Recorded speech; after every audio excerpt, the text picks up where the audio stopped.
आइए आज चर्चा करते हैं मोदी सरकार 3.0 के बारे में। रविवार को दक्षिणी राज्यों कर्नाटक, आंध्र प्रदेश, केरल, तेलंगाना और तमिलनाडु से 1 दर्जन से अधिक सांसदों ने शपथ ली, जबकि 10 उत्तर प्रदेश से और 6 महाराष्ट्र से शामिल किए गए। प्रधानमंत्री नरेंद्र मोदी ने रविवार को अपने मंत्रिमंडल के सदस्यों के साथ देश के प्रधानमंत्री पद की शपथ ली, जिसमें राजनाथ सिंह, अमित शाह, नितिन गडकरी, जेपी नड्डा, शिवराज सिंह चौहान, निर्मला सीतारमण, डॉक्टर सुब्रमण्यम जयशंकर, एचडी कुमार स्वामी शामिल थे और पीयूष गोयल, धर्मेंद्र प्रधान, सर्बानंद सोनोवाल, अश्विनी वैष्णव और ज्योतिरादित्य एम सिंधिया, किरेन रिजिजू और डॉक्टर मनसुख मांडविया भी शामिल थे। मंत्रिपरिषद में उत्तर प्रदेश से 10 सदस्य शामिल किए गए और पीएम मोदी के अलावा राज्य से जयंत चौधरी, पंकज चौधरी, अनुप्रिया पटेल, बीएल वर्मा, कमलेश पासवान और एसपी बघेल ने शपथ ली। राजनाथ सिंह, कीर्तिवर्धन सिंह, जितिन प्रसाद ने भी शपथ ली। आइए इस मामले पर और जानते हैं हमारे यूपी के bureau chief mister Anoop Chaudhary से। हेलो जी मिस्टर अनूप, इस बार मोदी जी के 3.0 वाले कार्यालय में अभी उत्तर प्रदेश से 10 यूनियन मिनिस्टर्स निकले हैं, अभी उन्होंने शपथ ली है। इसके बारे में क्या कहेंगे? क्या मतलब वहाँ पे पार्टी जो ऑफिस है, कार्यालय है, वहाँ पे क्या माहौल है अभी? देखिए, अभी भी मैं भारतीय जनता पार्टी कार्यालय में ही मौजूद हूँ और यहाँ की अगर बात करें तो जिस तरह से जो खुशी होनी चाहिए थी, हाँ ठीक है, प्रधानमंत्री तीसरी बार प्रधानमंत्री बने हैं, केंद्र में सरकार बनी है, एनडीए की सरकार बनी है, लेकिन जो खुशी का जो माहौल होना चाहिए था उस तरह का फिलहाल माहौल नहीं है, क्योंकि भारतीय जनता पार्टी ने यूपी में लक्ष्य रखा था 80 सीट जीतने का और जिस तरह से भारतीय जनता पार्टी को यूपी में करारी शिकस्त मिली है, यहाँ पर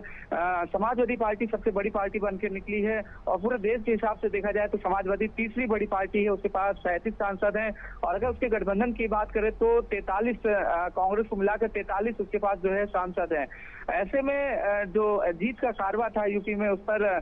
ब्रेक लगा दिया इंडिया गठबंधन के जो प्रत्याशी थे और लेकिन इसके बावजूद भी एनडीए की सरकार केंद्र में बन चुकी है। यहाँ से यूपी से तो हारे हैं, लेकिन इसके बावजूद भी भाजपा में खुशी इस बात की है कि तीसरी बार भी एनडीए की सरकार बनी है प्रधानमंत्री नरेंद्र मोदी के नेतृत्व में और यूपी के जो नवनिर्वाचित सांसद हैं उनमें से 10 जो सांसद हैं, राजनाथ सिंह को लखनऊ से जो सांसद हैं उनको कैबिनेट मंत्री का प्रभार दिया गया है, कैबिनेट मंत्री के तौर पर रहेंगे और उसके अलावा जो और 9 जो बचे हैं उनको कोई राज्य मंत्री बनाया गया, यूनियन मंत्री। अभी हालांकि कार्यों का, विभागों का बंटवारा नहीं हुआ है, लेकिन इनको बनाने में भी जातीय समीकरण के अलावा क्षेत्रीय समीकरण को भी देखा गया है, क्योंकि अब 2024 का चुनाव था वो तो संपन्न हो चुका है, लेकिन यूपी में 2027 का चुनाव है और जिस तरह से यहाँ पर दूसरी बार भी मुख्यमंत्री योगी आदित्यनाथ के नेतृत्व में सरकार बनी है और अब फोकस इस बात का है कि जो हुआ वो उसमें तो सीटें फिलहाल समीक्षा का दौर शुरू हो गया कि आखिर कहीं क्या रह गया, कहाँ कमी रह गई थी, इस बात की समीक्षा हो रही है। लेकिन इसको साथ ही जो 9 यहाँ पर विधानसभा है उन पर जो है विधानसभा जो सीटें रिक्त हुई हैं, जो वहाँ के जो विधायक थे वो सांसद बन गए हैं, तो ऐसे में सारा फोकस रहेगा कि जो 9 जो बाई इलेक्शन जिसमें होने हैं 9 विधानसभा के, उन पर भी फोकस रहेगा और इसके अलावा उनका फोकस होने के साथ ही इसलिए ध्यान में रखा गया कि जो जिनको यूनियन मिनिस्टर बनाया जा रहा है उनमें जाति समीकरण रहेगा और क्षेत्रीय समीकरण को भी साधने की कोशिश की गई, खास तौर से ओबीसी वर्ग को साधने की बड़ी कोशिश की गई है और इस हिसाब से देखा जाए तो अगर ये 9 विधानसभा है उसको भी भारतीय जनता पार्टी के सामने चैलेंज है, क्योंकि जिस तरह से जो परिणाम आए हैं 2024 के यूपी से वो सकारात्मक परिणाम नहीं है भारतीय जनता पार्टी के लिए। वो इसके लिए जो है जो 9 जो विधानसभा है उसका बाई इलेक्शन होना वो काफी महत्वपूर्ण है। इसके अलावा 2027 का यूपी में जो आम चुनाव होगा उसको भी ध्यान में रखते हुए जो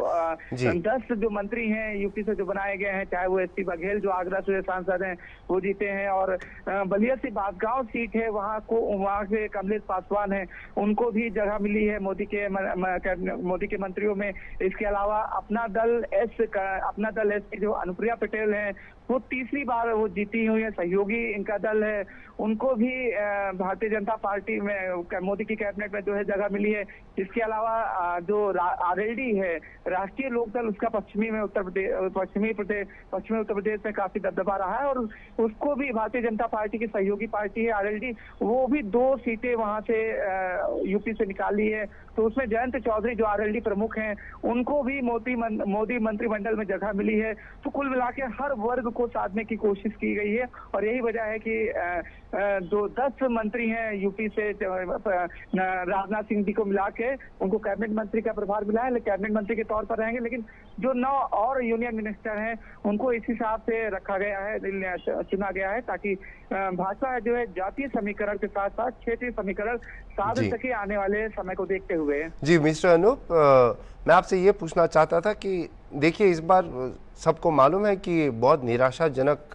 रिजल्ट आया है यूपी से बीजेपी के लिए, लेकिन फिर भी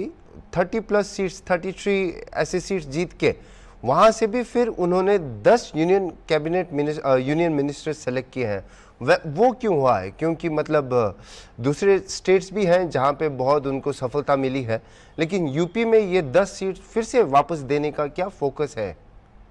देखिए, मैंने अभी बताया कि 10 सीटें का फोकस इसीलिए है कि जातीय समीकरण के साथ साथ क्षेत्रीय समीकरण, क्योंकि ये जो चुनाव हुआ है जिसमें जो है पॉजिटिव रिजल्ट नहीं आए हैं भारतीय जनता पार्टी को यूपी में, और इसमें जो कैंडिडेट थे, इंडिया गठबंधन के कैंडिडेट थे, प्रत्याशी थे, उन्होंने जातीय समीकरण को देखते हुए जो सपा सुप्रीमो हैं, उन्होंने ऐसे कैंडिडेट सिलेक्ट किए थे और इसका रिजल्ट सबके सामने है कि भारतीय जनता पार्टी को करारी शिकस्त मिली और अकेले समाजवादी पार्टी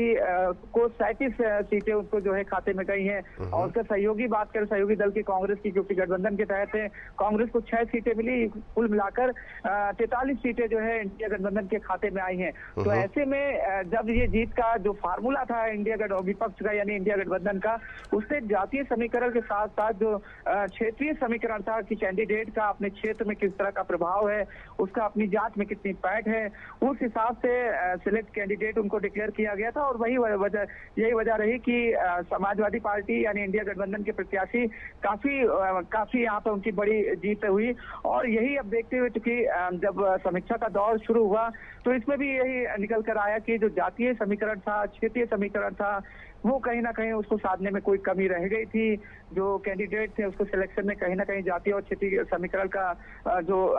अंतर था वो नहीं उसको भारतीय जनता पार्टी भाप पाई। इसी वजह से उनके प्रत्याशियों को करारी शिकस्त का सामना करना पड़ा। और अब जो 9 यूनियन मिनिस्टर बने हैं उनका, चाहे एसपी बघेल की बात करें, ओबीसी वर्ग से आते हैं, ऐसे ही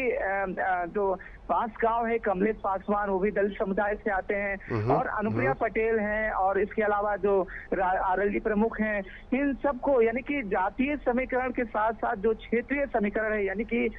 इनका जो है अपने क्षेत्र में मजबूत प्रभाव रहा है। तो ऐसा करने की भारतीय जनता पार्टी यानी केंद्र में इनको मोदी मंत्रिमंडल में जगह इसलिए दी गई है, मैसेज देने की कोशिश की गई है कि हम आपके फला वर्ग जो है उसको साथ लेके चलते हैं, एक को बना दिया ताकि जो है और उनके समुदाय के लोग हैं उनको एक मैसेज देने की कोशिश की गई है कि उनके समुदाय से उनके समुदाय के लोगों को मोदी मंत्रिमंडल में जगह दी गई है। तो इस बार अभी जो बाई इलेक्शंस होने हैं 9 सीटों पे होंगे,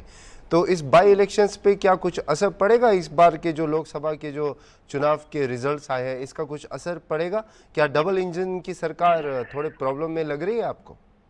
देखिए, अब डबल इंजन की सरकार उस तरह की डबल इंजन की सरकार नहीं रही जिस तरह से पहले मोदी सरकार 2 में था, क्योंकि उस समय चाहे मोदी सरकार 1 की बात करें, 2014 की बात करें या 2019 की बात करें, तो वहां पर भारतीय जनता पार्टी पूरी तरह से फुल मेजोरिटी में थी। तो अब यहाँ पर वो फुल मेजोरिटी में नहीं, अब उसको बैसाखी की जरूरत हुई। तो जाहिर सी बात है जिसके सहयोगी दल हैं, चाहे टीडीपी की बात करें, आरजेडी की बात करें, तो कहीं ना कहीं नीतीश कुमार और चंद्रबाबू नायडू को भी साथ में लेकर चलना ही है उनके। तो ऐसे में अब वो अपने अकेले कोई फैसला नहीं कर सकते हैं। तो कुल मिला के कहीं ना कहीं उनका इन दोनों टीडीपी और नीतीश कुमार पार्टी का दबाव रहेगा। ऐसे में वो बात नहीं रह गई जो 2014-2019 में हुआ करती थी। और बात करें यहाँ यूपी की, तो यूपी में जो बाई इलेक्शन होना है, 9 विधानसभा का होना है, तो उसमें भी क्योंकि जिस तरह से भारतीय जनता पार्टी ने यूपी में लक्ष्य रखा था 80 सीट जीतने का, और सबसे जो हॉट सीट थी, जो पूरी दुनिया में प्रतिष्ठा का विषय बनी हुई थी, यूपी की फैजाबाद सीट, यानी जो अयोध्या में आती है। जी जी। फैजाबाद सीट ही भारतीय जनता पार्टी नहीं निकाल पाई। इससे एक बड़ा मैसेज गया है पूरे, क्योंकि दुनिया की नजरें थी कि राम मंदिर बना हुआ है यहाँ पे, और जिस तरह से 22 जनवरी को प्राण प्रतिष्ठा का भव्य कार्यक्रम हुआ था, दुनिया के तमाम मुल्कों में उसको लाइव टेलीकास्ट दिखाया गया था। कोशिश यही थी कि भारतीय जनता पार्टी की राम मंदिर के मुद्दे को वो कैच कर पाए, लेकिन यहाँ पर फैजाबाद में जहाँ पर अयोध्या मंदिर बना हुआ, वहाँ की जनता ने ही भारतीय जनता पार्टी को नकार दिया। तो जाहिर सी बात है, जो एक एंटी इनकम्बेंसी थी सरकार के प्रति, यानी मोदी सरकार के प्रति जो एंटी इनकम्बेंसी थी, वो हावी रही। यहाँ पर जाति और जाति धर्म नहीं देखा गया। सभी लोगों ने एक साथ, चाहे वो दलित हो या फिर अपर कास्ट हो, यानी जनरल कास्ट के लोग हों, सभी ने इंडिया गठबंधन के कैंडिडेट थे उनको वोट दिया। और अयोध्या जो सीट, फैजाबाद सीट थी, वहां से जो अवधेश प्रसाद हैं, जो इंडिया गठबंधन के प्रत्याशी थे, समाजवादी पार्टी के प्रत्याशी थे, वो वहां से बड़ी जीत दर्ज की है। तो इससे कहीं ना कहीं भारतीय जनता पार्टी में एक मैसेज गया कि उनके जो कैंडिडेट थे उनका कहीं ना कहीं सिलेक्शन था, और जो भारतीय जनता पार्टी का फुल ओवर कॉन्फिडेंस था, वो कहीं ना कहीं भारतीय जनता पार्टी पर भारी पड़ा है। अब 9 विधानसभा चुनाव है, यहाँ पे बाई इलेक्शन होना है 9 विधानसभा पर। ऐसे में मुख्यमंत्री योगी आदित्यनाथ ने एक समीक्षा बैठक की थी, और जितने भी मंत्री थे, जो उनके